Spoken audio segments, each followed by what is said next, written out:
Rheneas was happy to be home, but found many things had changed since he left for overhaul. I'm glad these younger engines have arrived to help, believe me. He confided to Skarloey one morning. Peter Sam is an asset to our rally. But that's the hand, though. Skarloey laughed knowingly. Believe me, I've scolded him enough already. To think you've been itching for work for over 2 years, and he won't pull anything unless it's got bogies. Rheneas chuckled. Really, I can't understand him. There's nothing wrong with trucks. I'd beg to differ. A voice said from the main line. James strolled next to the 2 old engines for a long pick-up goods. Trucks are nothing but a nuisance. There are coal and water. Cried Rheneas. What would we do without our slate? Indeed. Skarloey thought. But they can be quite a hassle sometimes, you must admit. You, of all engines, should know, Skarloey. James pointed out. Remember when we first met? Yes, indeed. The gallant engine thought. Shall I recount the tale? Rheneas has never heard the whole story. Beat sitting here in silence. James quipped. And so, Skarloey thought back to that time which seemed like only yesterday, but was in fact many moons ago.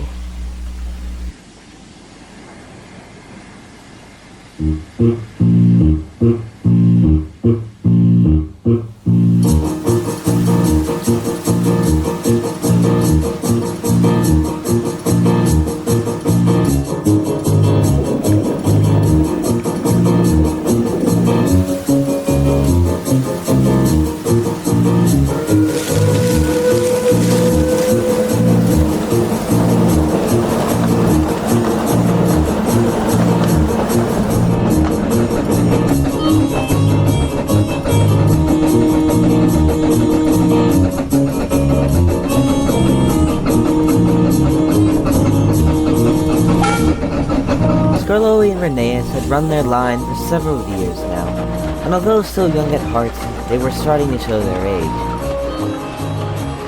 Rheneas' gear had grown a habit of seizing up, and Skarloey began to make a groaning sound whenever he braked.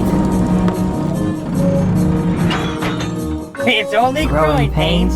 The 2 engines would chuckle. One evening, the owner came to the shed regarding important business. A special order of slate has recently been requested by a buyer in Peel Godric. Skarloey, I'll need you to collect it early tomorrow morning. Count Rheneas, do it. It's not my turn tomorrow. What's so bad about trucks anyhow? They're rude, that's what. And I think they're bad for my health. Whatever do you mean? They're too heavy for my wooden brakes. I feel funny when I pull them. You're pulling my wheel. You're just being lazy. Wooden brakes are as good as any other brakes. Skarloey just harumphed and went crossly to sleep.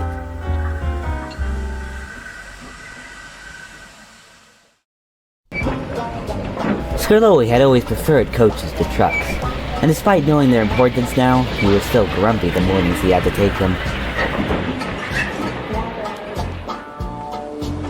As such, once he'd reached the quarry, he bumped and banged the trucks around as he shunted them into place.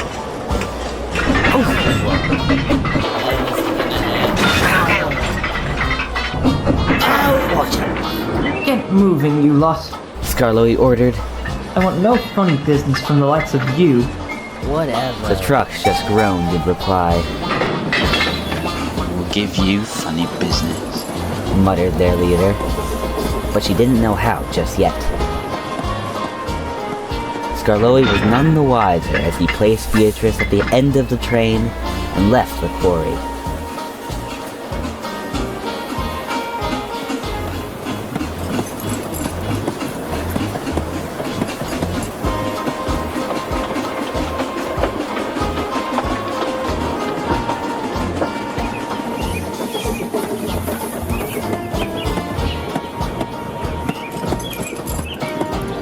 As they reached Skarloey's station, they slowed down to top up on water.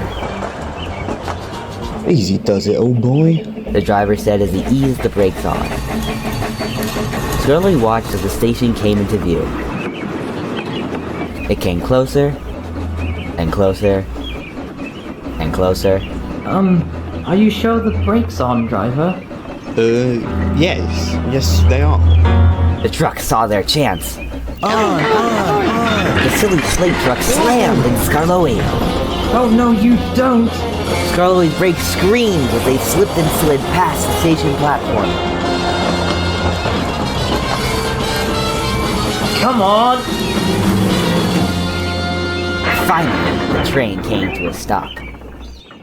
The trucks giggled, delighted with their somewhat unremarkable mischief. That's never happened before. The fireman remarked, Maybe we just need to stop a bit earlier. said the guard. I've run this line longer than you've been alive. I think I should know when to stop. The driver sniffed the air. Do you smell smoke? We do drive steam engines. I'm sure it's probably nothing. And so, the incident was written off as nothing more than a fluke, and they set off down the line once more.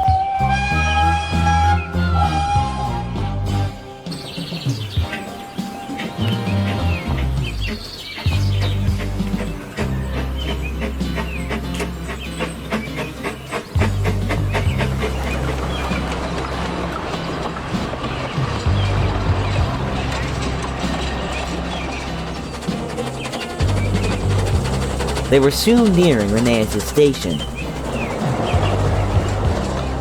Here, the line begins to steeply descend into the valley.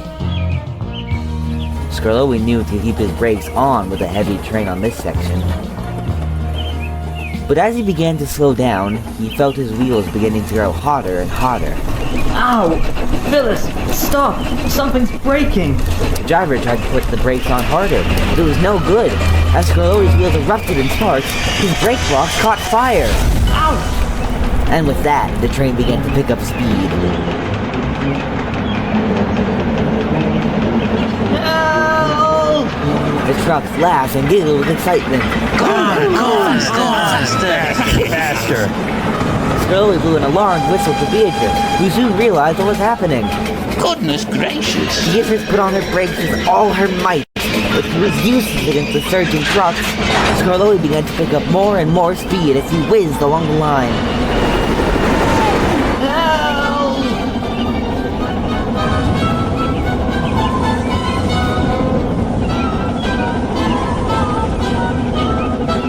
The crew held on for dear life as their engine leaned on the curves.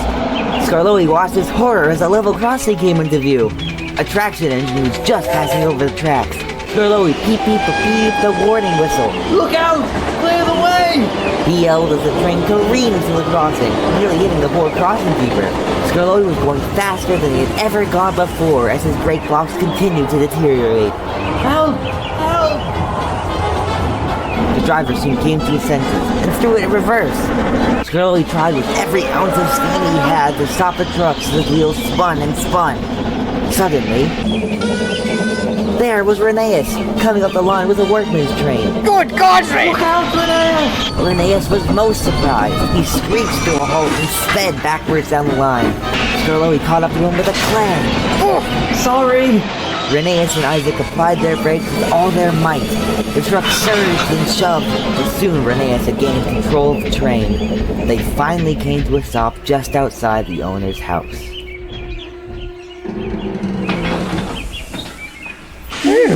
The two engines said in unison. Everyone was quite worn out.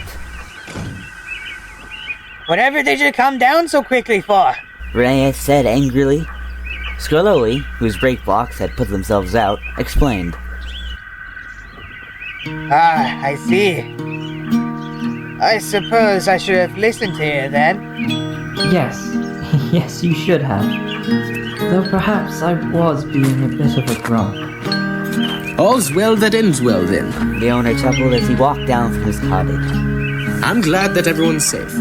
Rheneas, please shunt Skarloey into the siding at the station, and then take him to the works.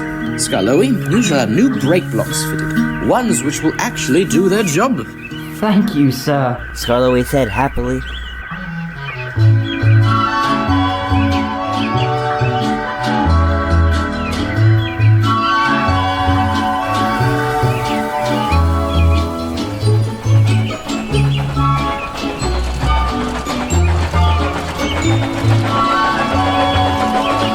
And so, once Rheneas had taken the workmen, who all thought the ordeal was great fun, He gently shunted Skarloey to the works at the end of the line. As Skarloey waited for the workmen to start, he saw a big black engine being shunted beside him.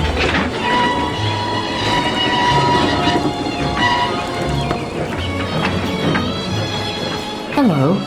He said cheerfully. The engine was taken aback. Oh my. I didn't realize they made engines so small. Skarloey just laughed. That's what everyone says. What are you in for? My brake blocks caught fire, and I had a bit of an accident.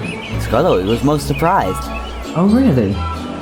That's why I'm here as well. Are yours made of... Wood. Skarloey chuckled, as did the other engine.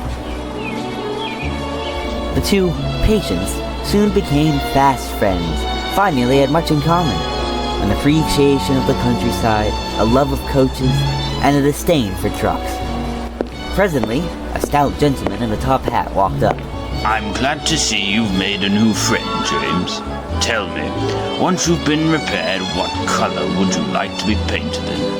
I get to choose, sir? Yes, of course. It will cheer you up after your accident. James thought for a moment. He looked down at Skarloey. I like his paint job, sir. Skarloey looks splendid in red. I'd like it as well.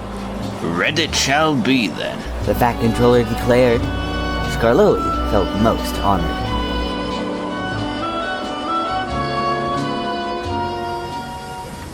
Oh, so that's why you're red, James. Reneus laughed. I always wondered why you decided to copy us. Think of it not as copy. Think of it as taking inspiration. Oh, that's my signal. Must be off. Talk to you two later. And with that, James puffed away, now in a much better mood.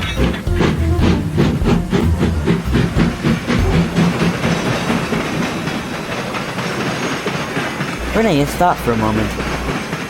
You know, even when you got your new brake block, you still hated taking slate trains. Well, Reneus, you can replace all the parts you like, but you'll never be able to fix my dislike of trucks. And the two old engines chuckled to themselves as they idled with content in the afternoon sun.